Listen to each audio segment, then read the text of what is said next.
Tira as sandálias dos teus pés, pois a terra onde pisas é terra santa.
E faça entrar nela um casal de cada criatura, eu inundarei toda a terra.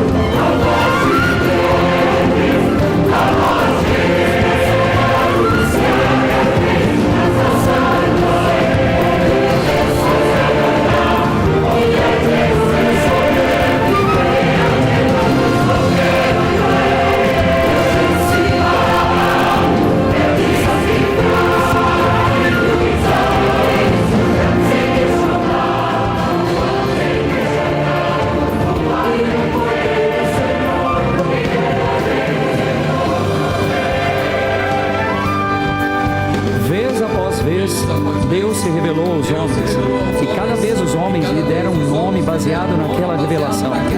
Davi o chamou de nossa retidão, Jeremias o chamou de nosso conforto, Jó o chamou de meu amigo. Todos esses nomes eram verdades acerca de Deus, e todos apontavam para Jesus. Jesus foi profetizado profetizado por Isaías, quando este declarou: uma virgem conceberá e dará à luz a um filho, e seu nome será Emanuel.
Deus tem trabalhado através da história, buscando relacionar-se com os homens, em sarças ardentes, em torno de montanhas flamejantes, em quartos silenciosos e em momentos de quietude. Deus tem atraído pessoas para si.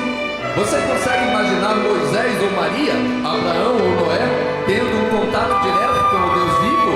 Ele se revelou a cada um deles, e cada um deles respondeu de um modo diferente. Alguns tremeram, outros se prostraram, e outros ficaram em sua presença em adoração silenciosa. Como você tem respondido a Deus? A forma como respondemos a Ele revela o que cremos a seu respeito.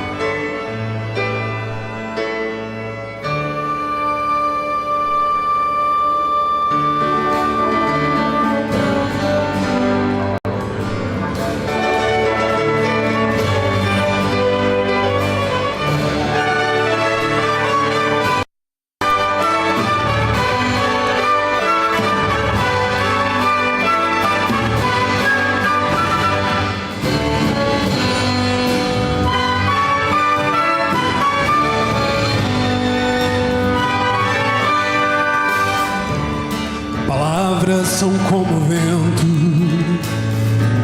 conceitos se vão. Tento te descrever, quero te imaginar. Só com olhos a fé posso ver que as palavras não sabem dizer. Ao provar de sua graça sem par, sem palavras, maravilhado e louvor, sou silenciado por um tremendo amor. Me salvaste, me livraste, me deste a mão. Sem palavras, olho para o céu, admirado perante o trono teu, revelaste amor que a todos deixa sem palavras.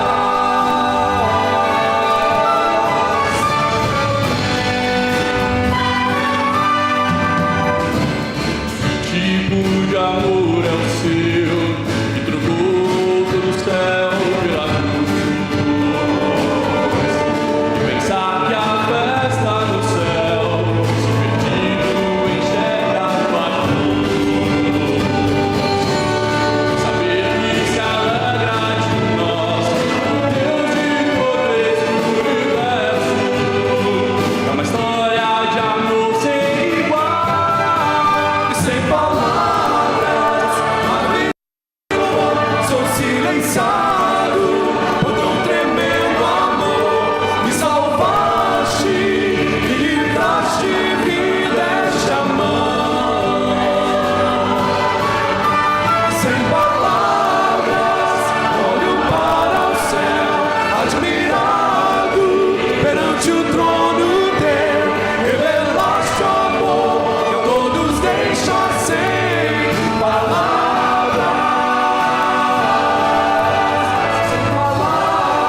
transformou em filhos e filhas de Deus.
Neste lugar, Deus está fazendo o que só Ele pode fazer.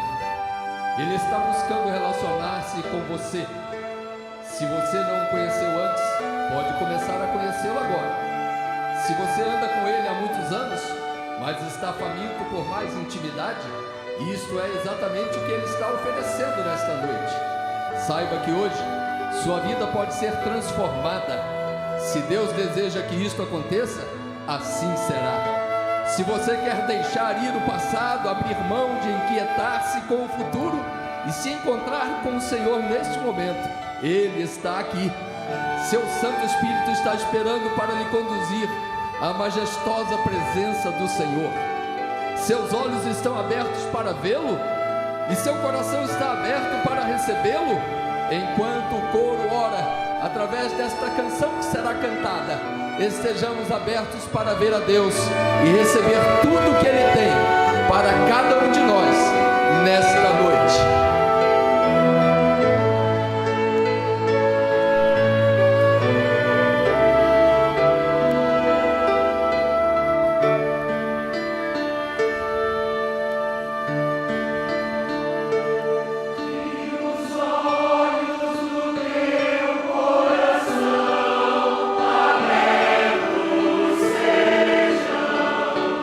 Possam ver o amor que nos chamou.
perceptível a presença de Deus em nosso meio.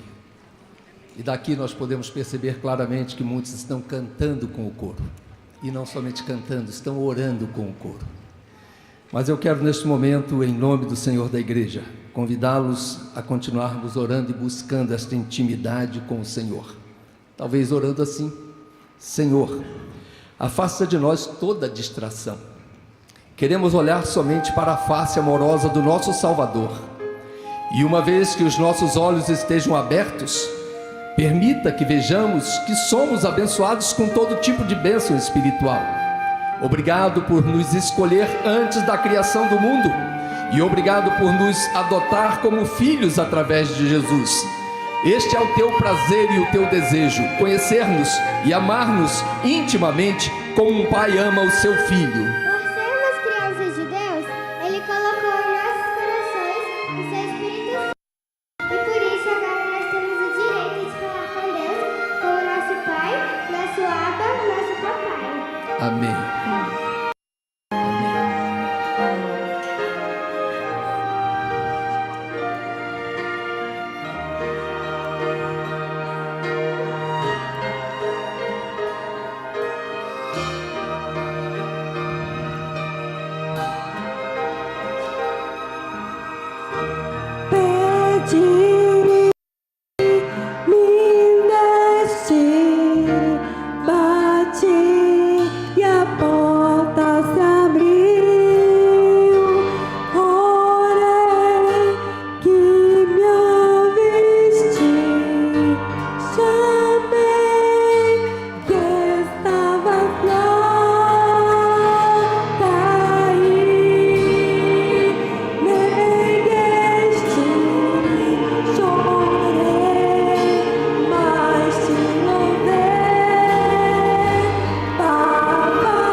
Muitas vezes um exemplo vivo vale mais que 1000 palavras. Nas Olimpíadas de 92 em Barcelona, os espectadores viram um exemplo vivo do amor de Deus pelos seus filhos. Naquele ano, Derek Redmond, da Grã-Bretanha, estava por alcançar o sonho de toda a sua vida, ganhando a medalha de ouro na corrida dos 400 metros. Quando foi dado o tiro de largada para as semifinais, Derek sabia, sem dúvida alguma, que ele corria a corrida de sua vida. Mas então, tragicamente, um estiramento na perna direita o jogou desajeitadamente com o rosto no chão, na parte mais difícil da corrida. Movido por uma enorme força de vontade, ele se esforçou para ficar de pé e se arrastou desesperadamente em direção à linha de chegada. De repente, um grande homem de camiseta pulou das arquibancadas, furando a segurança, e alcançou o corredor ferido. Jim Redmond passou os braços ao redor do seu filho. Filho, você não precisa fazer isso, ele disse. Sim, papai, eu preciso. Derek respondeu. Muito bem, então vamos terminar a corrida juntos, disse o homem mais velho. Foi isso que eles fizeram. Permanecendo ao seu lado por toda a corrida, frequentemente amparava o seu filho, que escorava a cabeça em seus ombros. E assim chegaram ao final, enquanto a multidão se ajuntava chorando e dando bravo. Derek não ganhou a medalha de ouro naquele dia, mas ele terminou a corrida com a certeza de ter um pai que o amava muito, para ficar nas arquibancadas ao longe, vendo-o sofrer. Um pai que furaria qualquer segurança para fazer parte de sua corrida. Este é o tipo de pai celeste que temos, um pai que nos ama demais para ficar lá do céu, assistindo-nos falhar e cair. Um pai que quer fazer parte da nossa corrida, correndo ao nosso lado em cada passo da jornada, até que cheguemos seguros ao nosso lar.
É espantoso saber que o Deus do universo quer ter um relacionamento de pai e filho conosco. Ele espera que nos ajuntemos a Ele no esforço de trazer o mundo de volta para si. Quando Deus veio a Moisés ou a Abraão ou aos seus discípulos, Ele não perguntou: o que vocês gostariam de fazer por mim? Ele já tinha um plano, e cada um deles foi levado pelo Espírito Santo de Deus a submeter-se ao Senhor, para que ele pudesse pôr em prática o seu plano em suas vidas. Deus ainda age dessa maneira. Ele não está nos perguntando: o que vocês gostariam de fazer por mim? Ele já tem um plano. Ele é mais do que capaz para fazer sua vontade em nós e através de nós.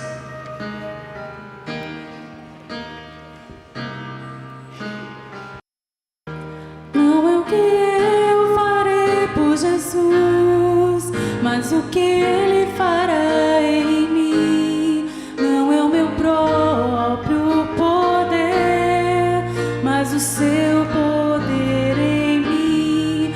Não é o que Ele quer que eu faça, mas o que Ele quer que eu seja. Já me perguntei o que faria Jesus, e agora vou buscar o que Ele está fazendo bem aqui onde estou. E quais são os planos do seu coração? Deus quer que eu faça parte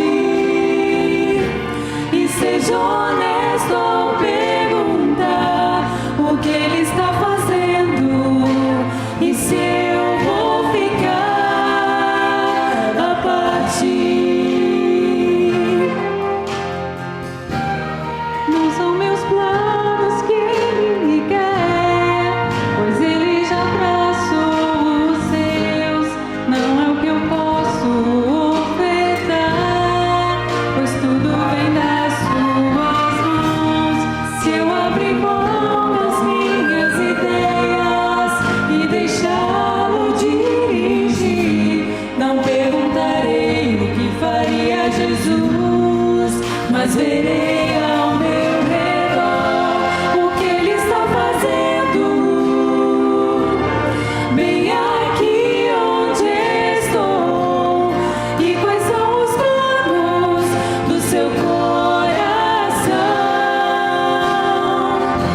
Deus quer que eu faça parte e seja honesto ao perguntar o que Ele está fazendo. E se eu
Querido Deus, Tu sabes que o desejo dos nossos corações é seguir-te por onde nos levares.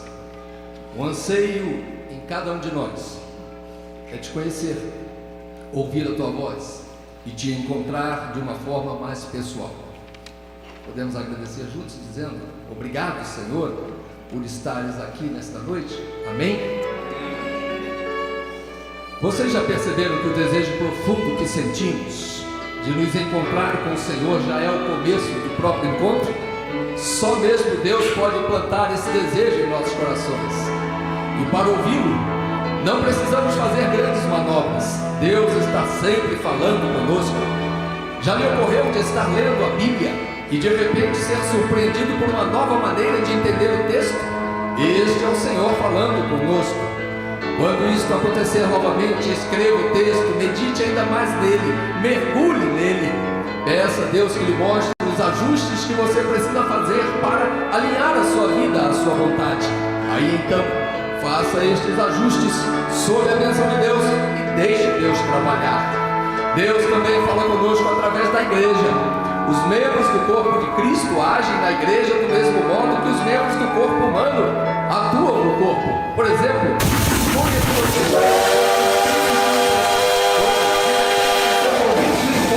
trem está se aproximando e está em pé. Então os pés entram em ação e você não sai correndo o mais rápido possível? Sim. Se o nosso bem, nós, corpo de Cristo, podemos aprender a confiar uns nos outros desta maneira. A maneira mais importante para ouvir o Senhor é estar na sua presença, orando. Não há substituto para a oração. Não há como estar na presença de Deus e permanecer o mesmo. A oração é um diálogo, onde ouvir é mais importante que falar. Ao orarmos, o Santo Espírito nos conduz à verdade. A verdade não é só um conceito, a verdade é uma pessoa.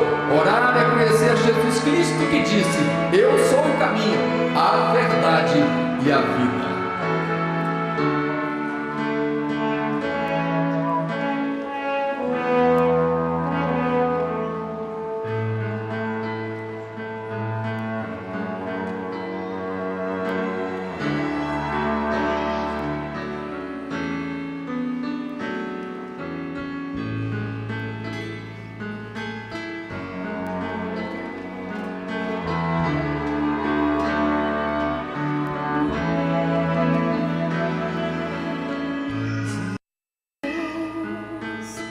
Já vivi nos quais senti a vida em mim brilhar, dias maus.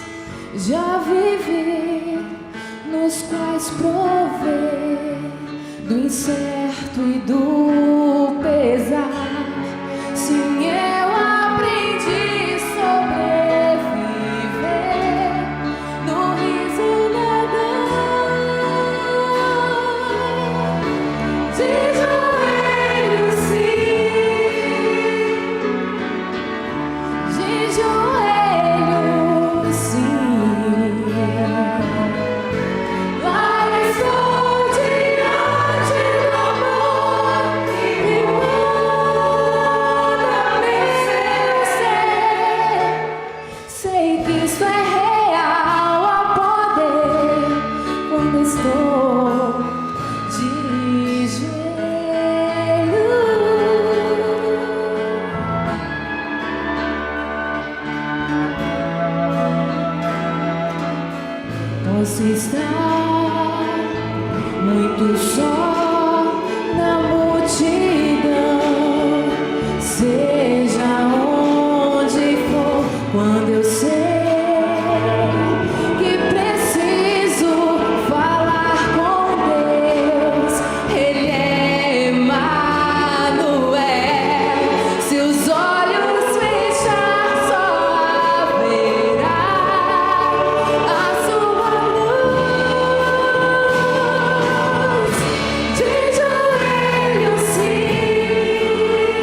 de joelhos, sim, de joelhos, sim. Mas estou diante do amor e para meu ser. Sei que isso é real, há poder quando estou de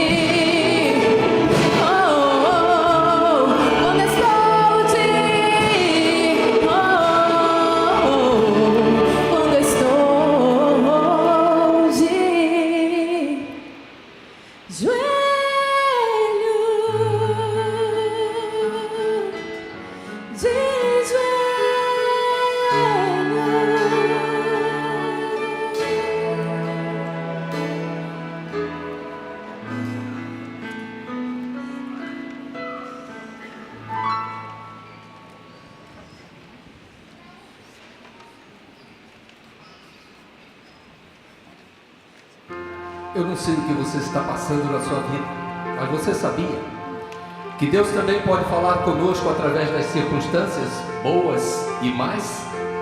Mas devemos ter o cuidado para não julgar o Senhor, estando em meio a coisas ruins. Esta foi uma lição que Henry Blackaby, autor deste musical, aprendeu quando seu filho, de 16 anos, foi diagnosticado com câncer. Nós sofremos ao ver as sequelas da quimioterapia e da radiação, contou Blackaby. Algumas pessoas encaram experiências como esta, culpando e questionando a Deus. Por que Ele não me ama mais? O tratamento contra o câncer pode ser devastador, mas será que Ele ainda me ama? Sim, Ele o ama. O seu amor mudou? Não, Ele não muda. Quando você enfrentar circunstâncias como esta, você pode pedir a Deus que lhe mostre o que está acontecendo e o que fazer. Nós oramos assim. Nós fizemos todas estas perguntas, ou fazemos? Muitas nunca. Mas eu nunca disse o autor deste musical: Senhor, eu acho que não me amas mais. Muitas vezes entrei na presença do meu Deus e vi através do meu filho a cruz de Cristo. E então falei: Pai, não me deixe jamais olhar as circunstâncias e questionar o seu amor. O seu amor por mim foi provado numa cruz. Isto nunca mudou e nunca mudará.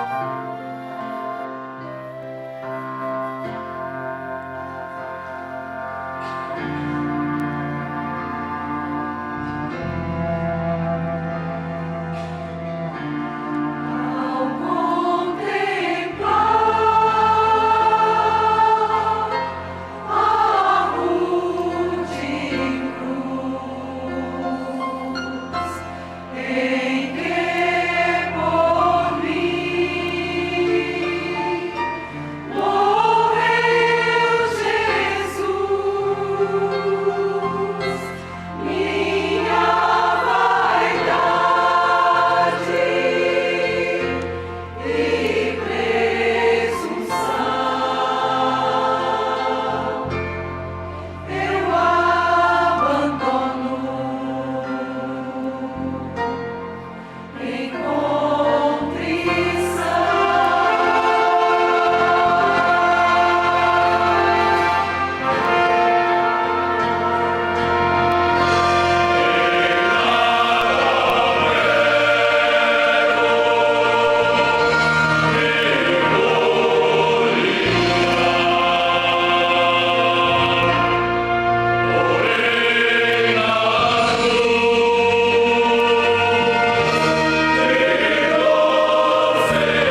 12, versículos 1 e 2. Carta do apóstolo Paulo aos Romanos.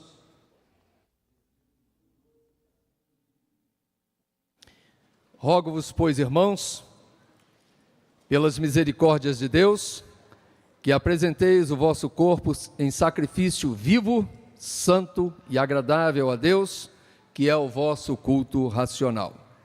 E não vos conformeis com este século, mas transformai-vos pela renovação da vossa mente, para que experimenteis qual seja a boa, agradável, perfeita vontade de Deus.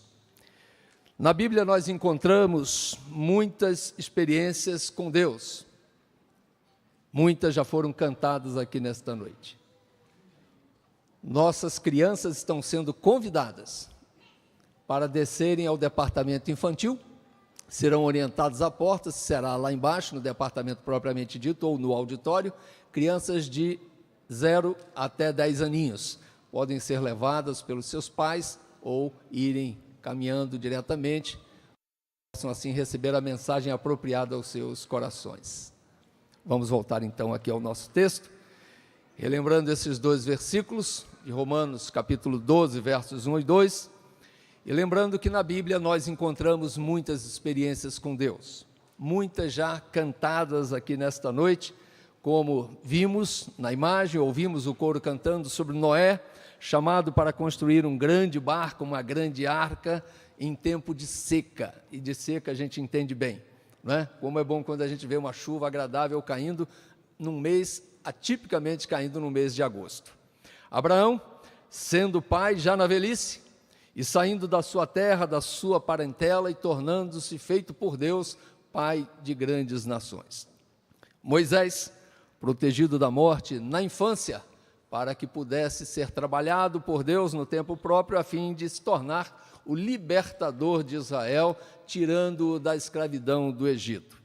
Lembram-se de Jó, aquele servo temente a Deus, fiel, que se desviava do mal, homem que dava um bom testemunho, mas provado pelo Senhor, autorizado por Deus, foi tentado e não pecou, perdeu todas as coisas, seus filhos, suas filhas, perdeu sua saúde, mas por fim o Senhor, o justo Senhor, o fiel Senhor, o santo Senhor, mostrou que a sua experiência era muito além das questões físicas. Ele tinha uma grande experiência para dar a Jó e restaurou toda a sua vida, sobretudo espiritual, trazendo alegria ao seu coração e trazendo-lhe de volta os seus bens.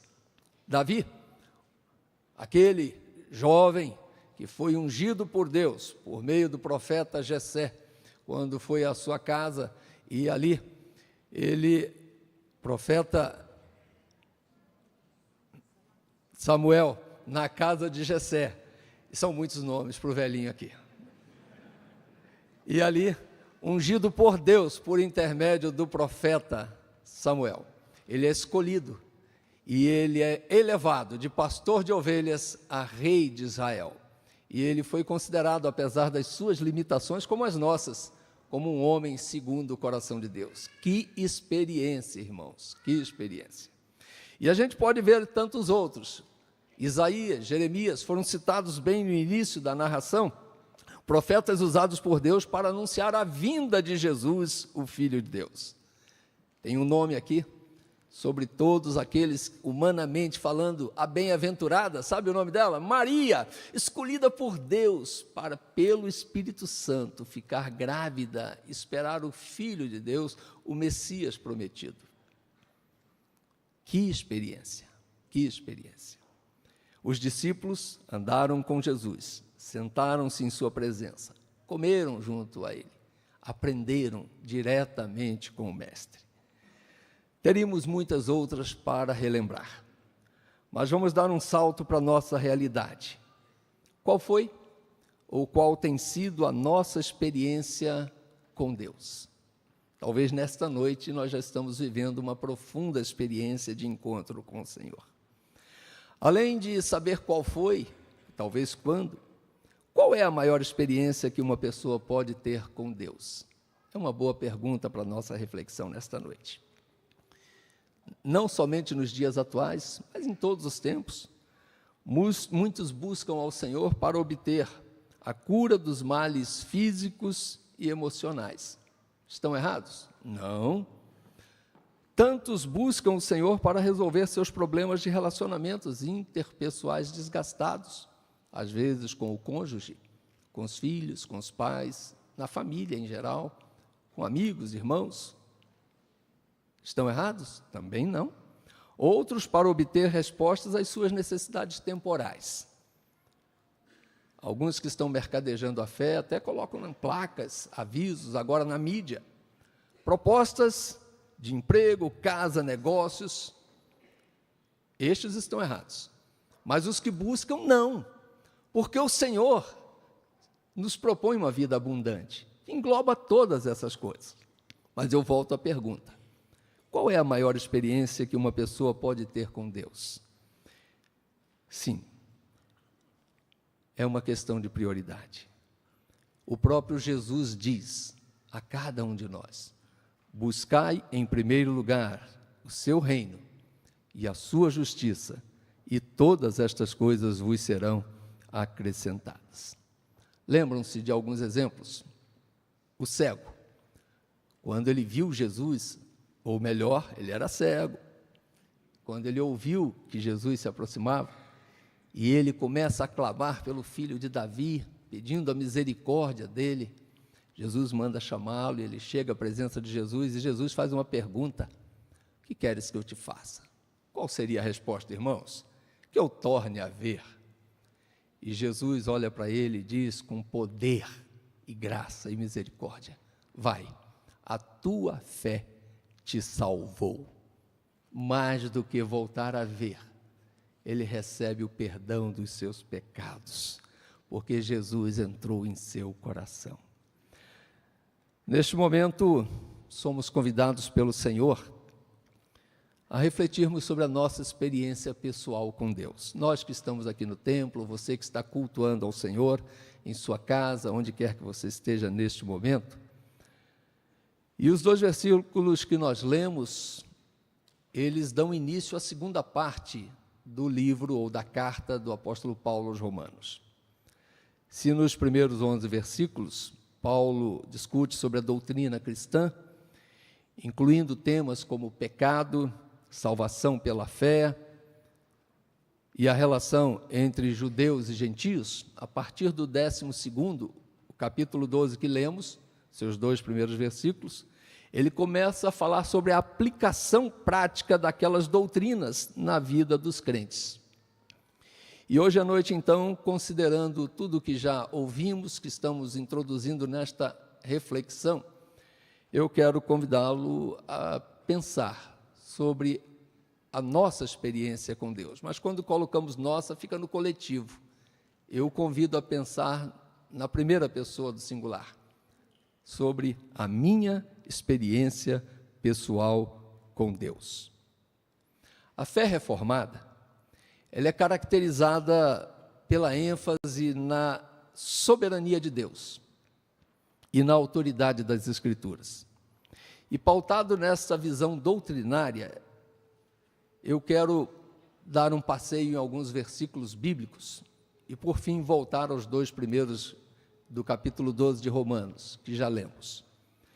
Quando nós lemos Romanos 3, nessa primeira parte doutrinária do apóstolo Paulo, versículos 23 e 24, Romanos 3, 23 diz: pois todos pecaram e estão destituídos da glória de Deus. Se alguém aqui não tem pecado, pode atirar a primeira Bíblia. Eu não vou receber nenhuma biblada, porque todos pecamos e todos estamos separados, destituídos da glória de Deus. Mas o verso 24 diz que, sendo justificados gratuitamente por sua graça, por meio da redenção que há em Cristo Jesus, nós voltamos à sua presença. Isso se chama justificação pela graça. É uma das doutrinas fundamentais da nossa igreja. E somos convidados nesta noite a entender isso de uma maneira bem clara em nossos corações. Nesses versículos, Paulo fala sobre essa situação que nós vivemos, de separação, de distanciamento, pois todos pecamos, estamos destituídos, separados da glória de Deus. E ele nos convida, então, a palavra nos convida a entender isso, a experimentar, a viver essa experiência com Deus, da volta para a presença do Senhor. A nossa confissão de fé, sobre a qual nos baseamos, ela diz que aqueles a quem Deus eficazmente chama, Ele também livremente justifica. Duas coisas importantes aqui. Primeiro que, quando Deus faz, ninguém desfaz. Ele é Deus. Sempre será. E Ele age em nossos corações, transformando, convencendo e perdoando, justificando os nossos pecados, e não há como fugir disso. É uma salvação eficaz dada por Ele. E a quem Ele dá? A quem Ele escolhe. Livremente, diz a palavra do Senhor. Ele justifica. O nosso breve catecismo, na sua pergunta 33, fala sobre esta justificação e diz o seguinte: a justificação é um ato livre da graça de Deus, em que Ele perdoa todos os nossos pecados e nos aceita como justos diante de si. Mas por quê? Somente por causa da justiça de Cristo imputadas a nós e recebida pela fé. A própria fé, pela qual nós cremos nele, não vem de nós, é dom de Deus, é uma dádiva de Deus, para que nós possamos colocar em prática esta crença. Meus irmãos, Deus não nos justifica em razão de qualquer ato ou coisa que façamos. Ele o faz livremente, pela sua graça. Faz tudo em consideração à obra de Cristo, que um dia morreu na cruz do Calvário. Esta cruz nos lembra a morte de Cristo, esteticamente bonita, acesa, mas se nós olharmos para a cruz ensanguentada, o madeiro onde ele foi pregado, nós podemos entender que somente pelo amor de Deus é que podemos nos achegar à presença do Senhor. Ele nos atrai com uma graça irresistível e quando Ele chama não há como dizer não, não há como fugir disso. Jesus Cristo, pela sua obediência e morte, pagou pela nossa vida ali, e então Ele nos traz a sua presença, a presença do Pai. Por isso precisamos entender a agenda de Deus. Deus, desde a eternidade, decretou que justificaria aqueles a quem Ele escolheu livremente. Cristo, em seu tempo, morreu pelos nossos pecados, o pecado dos escolhidos de Deus. Ao terceiro dia ressuscitou, está vivo aqui presente entre nós, é um Deus onipresente e está presente ao lado do Pai, intercedendo por cada um de nós. Contudo, não somos justificados enquanto o Espírito Santo não nos convence e no tempo próprio não aplica em nós os méritos de Cristo. Por isso, hoje, Deus está falando conosco e o Espírito Santo está agindo em nosso meio a fim de nos convencer dos nossos pecados, dos nossos delitos, para nos trazer à presença do Pai. Se eu dissesse que há uma má e uma boa notícia, na Bíblia tem isso? Só boas notícias, boas novas, mas eu diria que a má é que os justificados poderão, contudo, incorrer em algum pecado, ainda que já justificados, desagradando a Deus. Porque se assim não fosse, o pastor não pecaria. Eu me considero um justificado. Mas eis aqui um pecador, miserável homem que sou. Relembrando o apóstolo Paulo, aquilo que eu quero não faço, aquilo que eu não quero eu acabo fazendo e entristeço o coração do Senhor. Não é assim que acontece na nossa vida? Exatamente assim. Mas qual é a boa notícia? Mesmo justificados, Deus continua a nos perdoar os pecados dia após dia, e a excelente notícia é que uma vez justificados em Cristo, somos justificados para sempre, não perdemos esta salvação, porque ela não vem de nós, é por Cristo, e Ele não volta atrás. Mas como resolver essa questão então, de uma vez justificados, chamados, escolhidos, transformados, tendo nosso coração e nossos pecados perdoados? Se caímos, como resolver isso? É buscando a santificação. Santificação que, segundo a palavra, sem ela não veremos a Deus. É por isso que Paulo escreve nessa segunda parte aqui da carta: rogo-vos, pois, irmãos, pelas misericórdias de Deus, não pela força de cada um de vocês, que apresenteis o vosso corpo por sacrifício vivo, santo, agradável a Deus, por meio do vosso culto racional. O que estamos fazendo aqui nesta noite, entendendo o que estamos fazendo. E aí ele diz: não vos amoldeis. Vou dar um spoilerzinho, daqui a pouco nós vamos ver algo sendo moldado. Lembrem-se disso. E não vos amoldeis com este século, mas transformai-vos pela renovação da vossa mente. Para quê? Para que experimenteis o quê? Qual seja a boa, a perfeita e agradável vontade de Deus.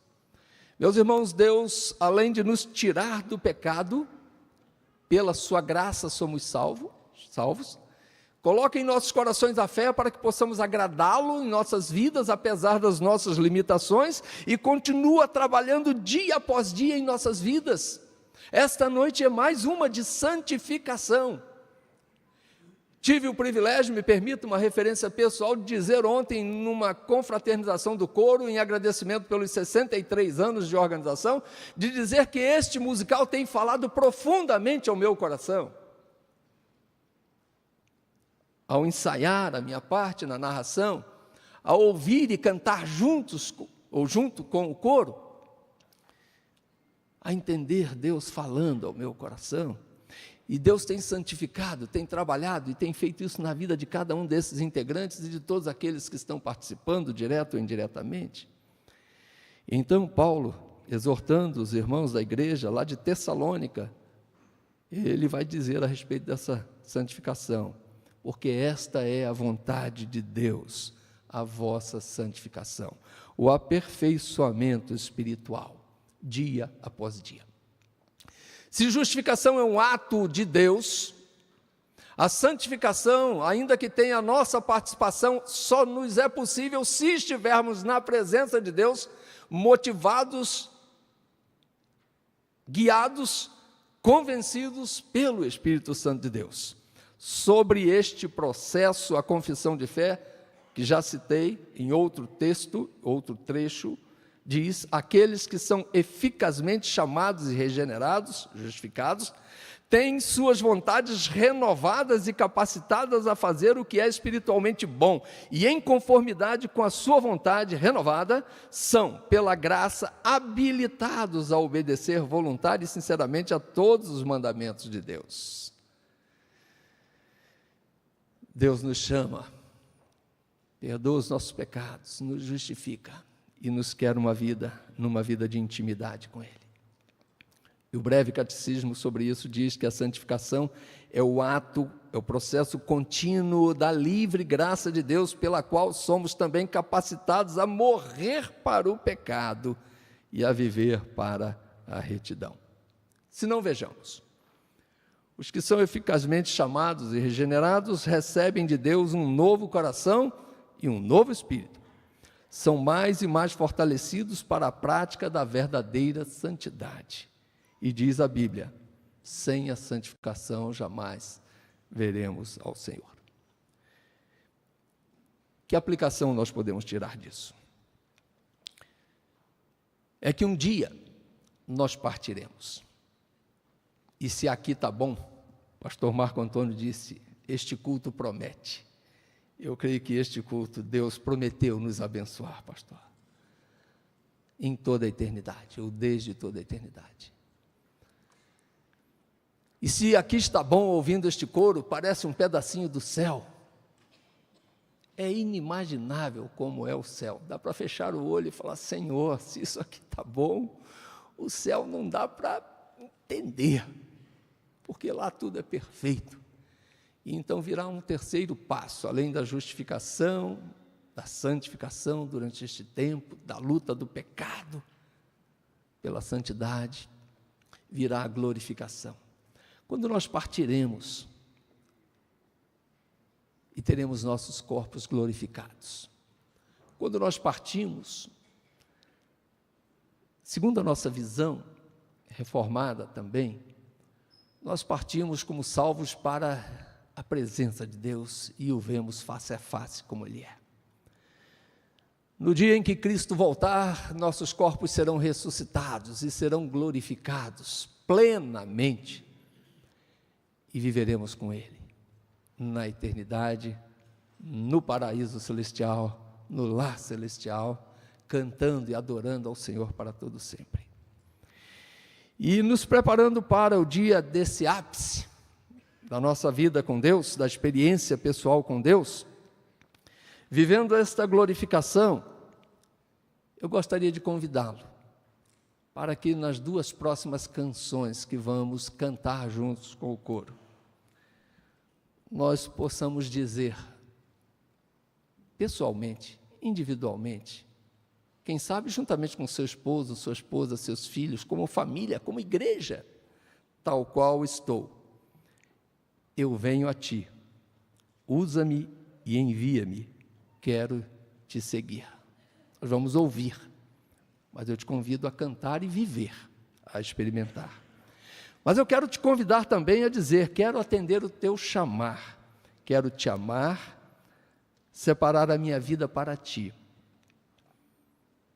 Quero ser só teu. Eu quero te convidar a ir mais longe, a dizer nesta noite, de toda a tua alma, de todo o teu coração, quebra-me, sonda-me, enche-me, transforma-me. Minha vida está em tuas mãos, tu és o oleiro. Amém? Meus irmãos, não nos conformemos com este século, um mundo perdido que jaz no maligno, distante do Senhor. Mas transformemo-nos pela renovação da nossa mente, para que possamos experimentar a boa, agradável e perfeita vontade de Deus em Cristo Jesus. Amém? Que Deus nos abençoe. Querida Simone.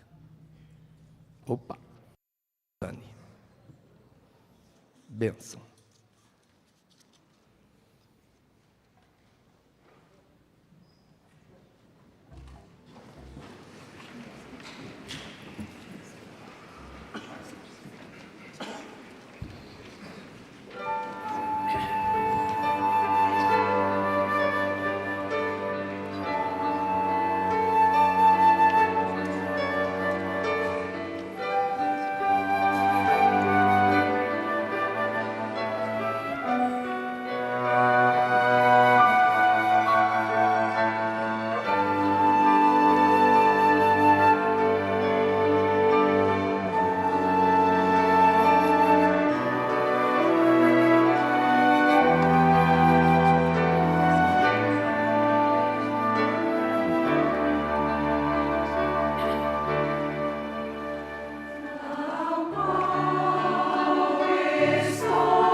Tu me chamaste em tua presença e me guiou.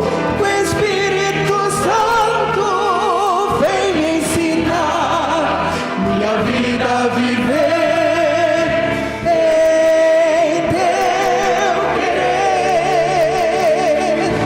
Quero atender o teu chamado, quero te honrar, separa minha vida pra ti.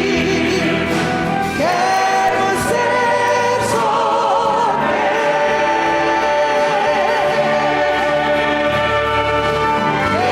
quebra-me, molda-me, enche-me, transborda-me. Minha vida dou nas mãos do oleiro. Chama-me, guia-me,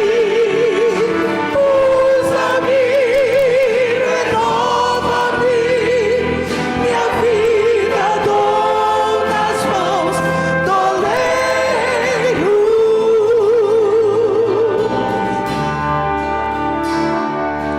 Quebra-me, molda-me, enche-me, transforma-me. Minha vida dou nas mãos do oleiro. Chama-me, guia-me, usa-me, renova-me. Minha vida dou nas mãos do oleiro.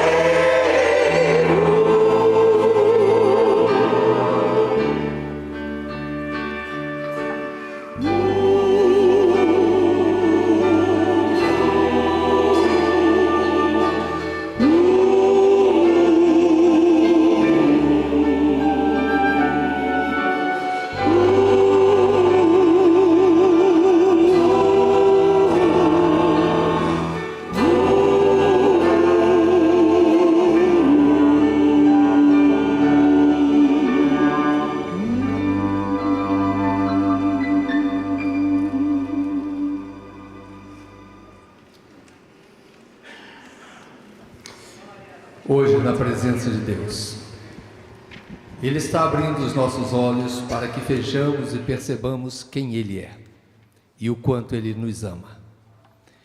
Vamos nos unir em oração e agora abrir os nossos olhos da fé e entregar todo o nosso coração a Ele. Ó Deus, conquistou nossos corações com seu amor. O Senhor abriu nossos olhos para a verdade de quem o Senhor é. Sua graça, mesma graça que mandou o seu Filho único para morrer por nós, mesma graça que nos recebe como filhos e filhas em sua presença, mesma graça que nos ouve quando oramos e nos levanta quando caímos, e mesma graça que nos chama a um relacionamento íntimo com o Senhor. Ó Deus, vemos claramente que não há vida fora do Senhor, e por isso nos dispomos a lhe amar e seguir. Não haverá volta, não olharemos para trás, nossas vidas estão em suas mãos. Amém.